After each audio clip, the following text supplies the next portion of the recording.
Hey, welcome back to my channel. Thank you so much for joining me for another episode of my therapy series. This is the series where I talk all things psychotherapy, from different modalities to what you can expect from your therapist to what you can do to get the most out of your own therapy experience. Last episode in the series, I started at the beginning of what we think of as therapy today and talked about Freudian psychoanalysis. If you missed that video, I'll link it in the description box below. Today, I'm going to be following along historically and talking about cognitive-behavioural therapy. This approach is still very common today, and many, if not most, psychotherapists will utilize at least components of it in their practice on a daily basis.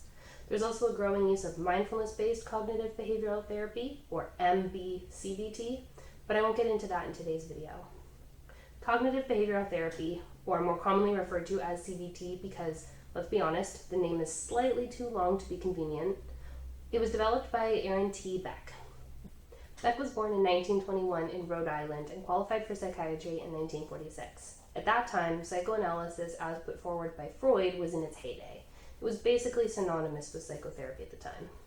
Aaron Beck actually trained as a Freudian psychoanalyst, but quickly started asking a lot of questions. The problem was, the nature of psychoanalysis made it almost impossible for Beck to get the empirical answers he was looking for.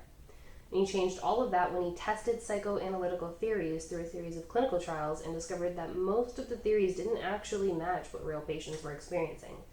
And I use patients here because at the time, psychotherapy was really rooted in the medical model, and so I'm keeping with the terminology used at the time. I personally prefer using the term clients, which is why in most of my other videos, that's the language you'll hear. But Beck wasn't just satisfied with pointing out the issues with the existing norm. He had a real thing for clinical trials. He ran further studies, created CBT based on those findings, and then he ran trials on his new approach to measure its effectiveness. And this was a big deal at the time. There was empirical data to support his idea and a brand new methodology in psychology. It actually was what moved psychotherapy from the realm of art to tried and true science. And in fact, many of his tools have stood the test of time and are still used today, such as the Beck Depression Inventory and the Beck Anxiety Inventory. But enough about the man, let's talk about the method. CBT combines cognitive therapy with behavior therapy, hence cognitive behavioral therapy.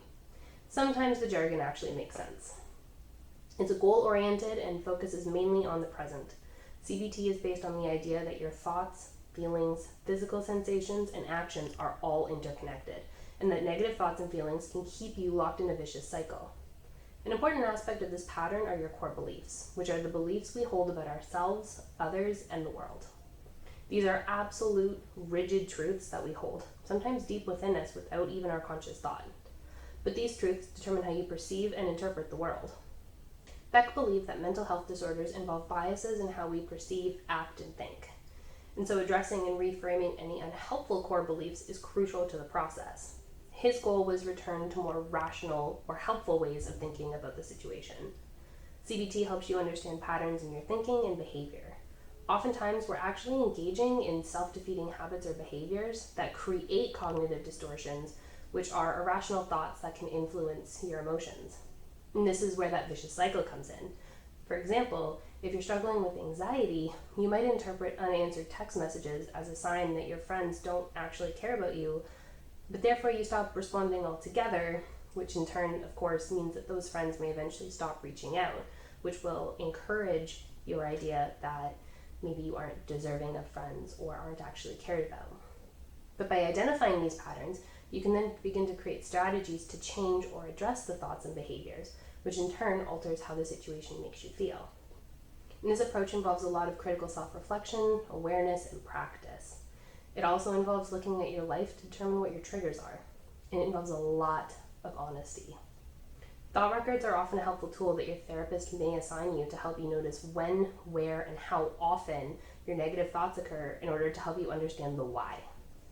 Another integral part of CBT is cognitive restructuring, which is the process of challenging and changing irrational thoughts. One really effective technique to encourage this process is called Socratic Questioning. Your therapist will do this by asking probing questions about your thoughts, which enables you to question and critically examine them with the goal of testing their validity. Questions include, what is the evidence for this thought? Am I ignoring or downplaying any evidence or factors? Am I basing this thought on facts or more on feelings? And am I thinking about this rigidly? Is the situation more complicated? At the end of this, you'll be able to then create a more adaptive or balanced response. If you want to learn more about Socratic questioning and its interesting origins in philosophy, my colleague Rob over on Pepper's Psychology Corner has a great video on his new channel about this, and I'll link that in the description box below as well. And so I really hope you found this video interesting. If you did, be sure to give it a thumbs up and subscribe if you haven't already. I have videos on social work and mental health, and I have more up my sleeve as well, so be sure to turn that bell button on so you don't miss any one of the upcoming videos. I'll see you next week.